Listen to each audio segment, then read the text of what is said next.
Hello, fabulous fire signs. Welcome, welcome, welcome. Thank you for watching. I'm so grateful. I thought I'd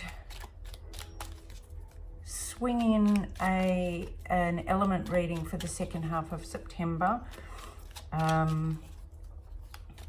Just, as a thank you for watching and liking and subscribing as I start up my channel. I hope you get something from it.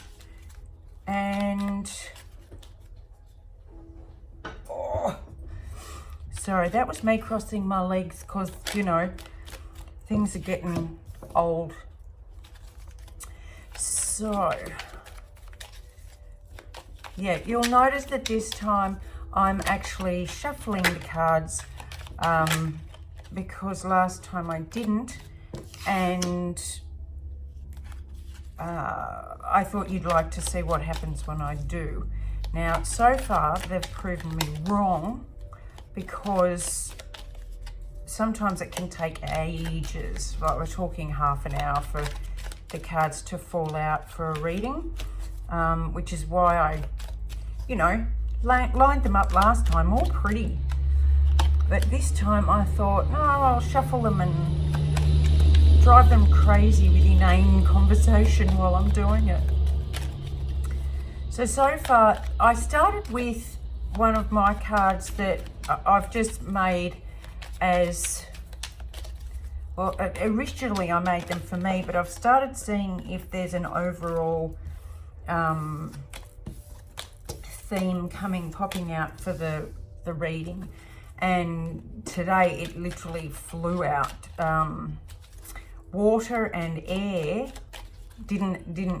nothing wanted to come out for them, so I just did a reading. But you guys got choice and it flew out. Now what that card means to me is when you get an idea or a flash, it's similar to a seed. Now, what you do with that seed is then up to you. It's your choice. And everything from then on is your choice with this idea, this fresh start you've had. So, nicely done.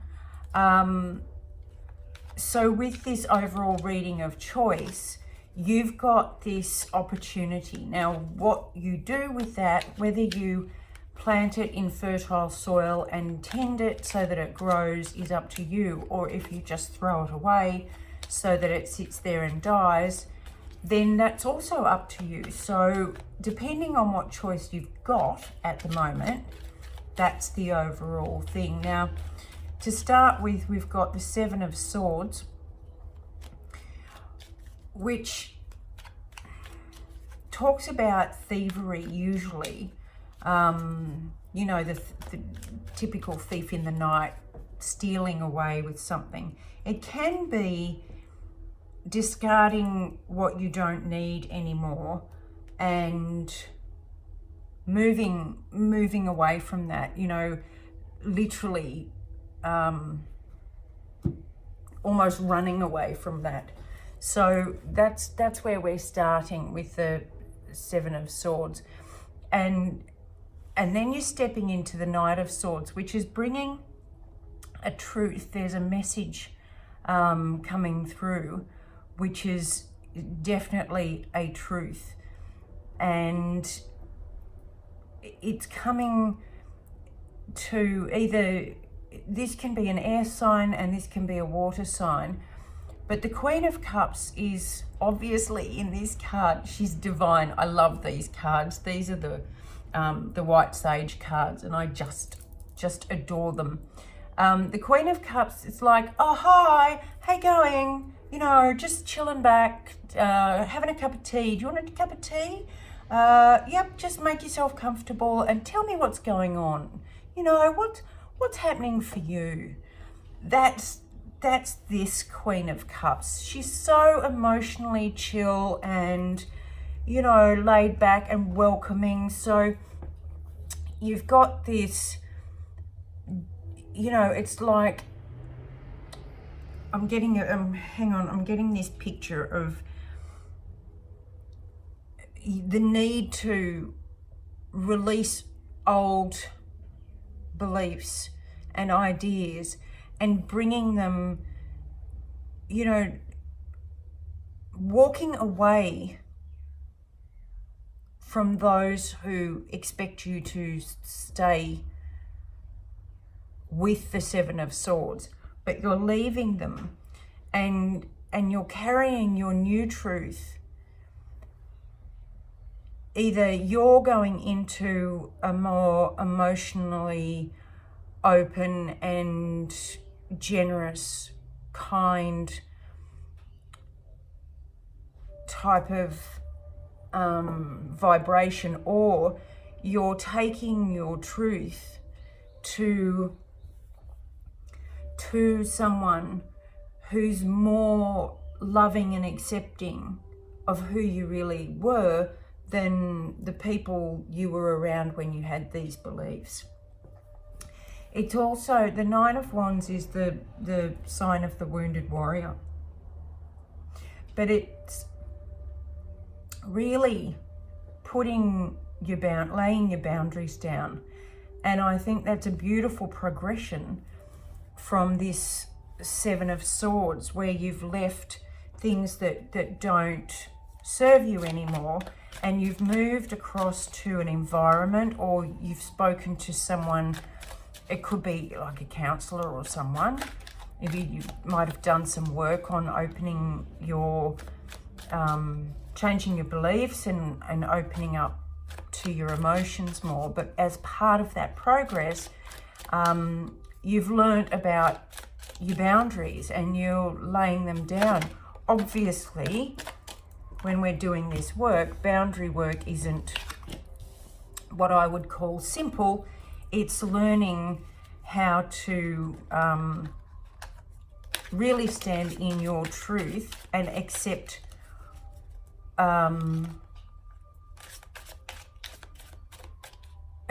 or not accept behavior or events that don't resonate with where you are at the moment. And it's a really hard thing to do, but it's incredibly worthwhile, because then you're coming into a much more grounded, stable, not as flighty energy, and you're bringing that through. And I love this elephant because you're remembering, elephants are notorious for their memory, and you're remembering what you've had to go through to get where you are.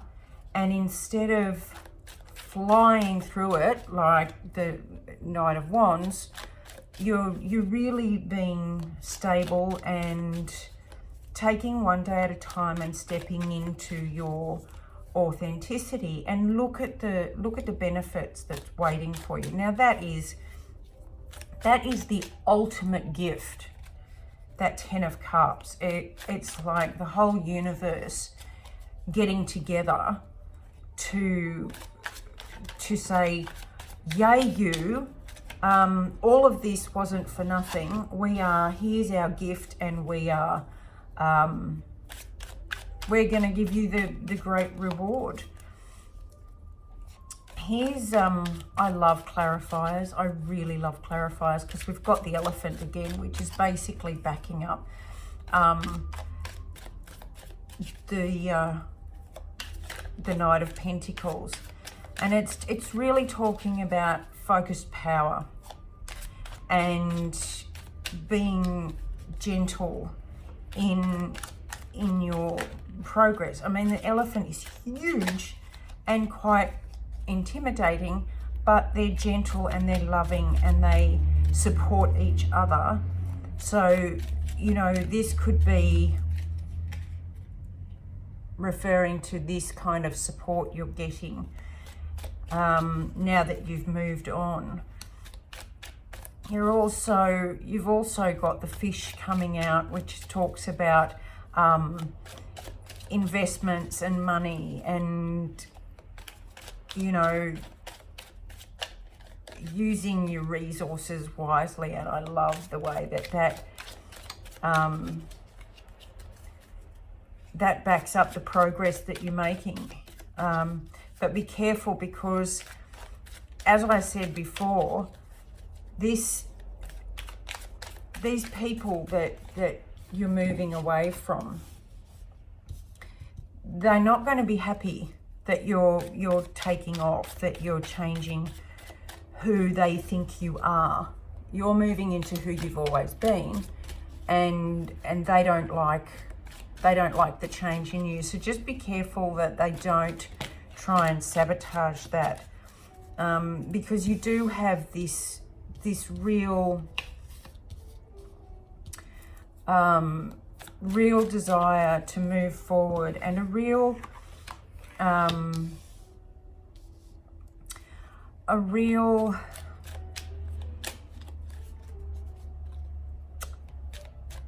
what's the word?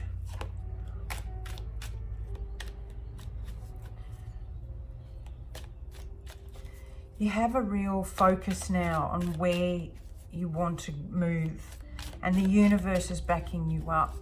This could have, you know, it could have come from a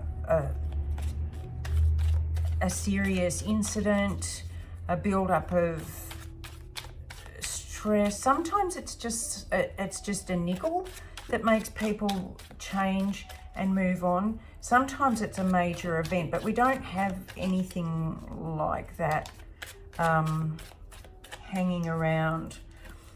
And so I'd say it was just an outdating. This might be where your choice comes in, that you've got this new belief, new understanding, and it's up to you. Do you stick with the old and the new, because the old because it's comfortable and people like it like that, where you've got this, you know, person whispering in your ear, stay here, and the other one just kind of saying, well, it's up to you, basically. So this is your choice, and you've decided to plant the seed and move forward.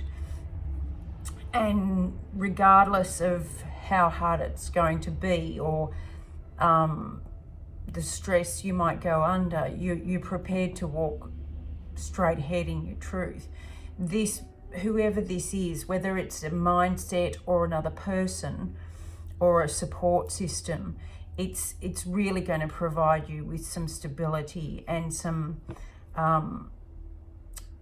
real solid advice to anchor yourself to as you move into setting your new boundaries and working on yourself, with good resources behind you, and steadily and very grounded. This isn't your typical fire energy, this reading, at all. It's very, very earth energy. So you might have a lot of earth in your sign. You might be dealing with an earth sign. We currently are in Virgo, which is an earth energy. So this might be what you're going through currently while we're in this Virgo sign, which makes sense. But it's look, this is your wishes coming true. This is being blessed. This is the universe saying, keep going. You're on the right track. We've got your back. Here's the abundance waiting for you that we are going to give and hand over, because it is your wish. It is what you've been working towards. This is the inspired action. It's your dreams coming true. And because you decided to, we gifted you this choice, and because you decided to run with it and move up a level, walk up a level, then here's your reward. It's beautiful. It's not super exciting. It's not a typical fire passion, you know, speeding through the night to ride to the maiden and breached the castle. It's not a very typical fire reading. However, I think it's really good for what we're going through at the moment. And you know, it's kind of like, yep, it might be a bit more boring than we're used to, but it's very, very worth it. And this is, you know, Jupiter, we're in our year, it's the fire element. It's time to grow in the direction we want to grow. And because Jupiter's in Sag this year, it's a real support mechanism for growing in whichever direction you're choosing to grow. So grow little flowers and bloom and blossom into the phoenix that I know you are. All right, my loves, I hope this helps, and I'll see you again soon. Loves and hugs, and as always, kisses.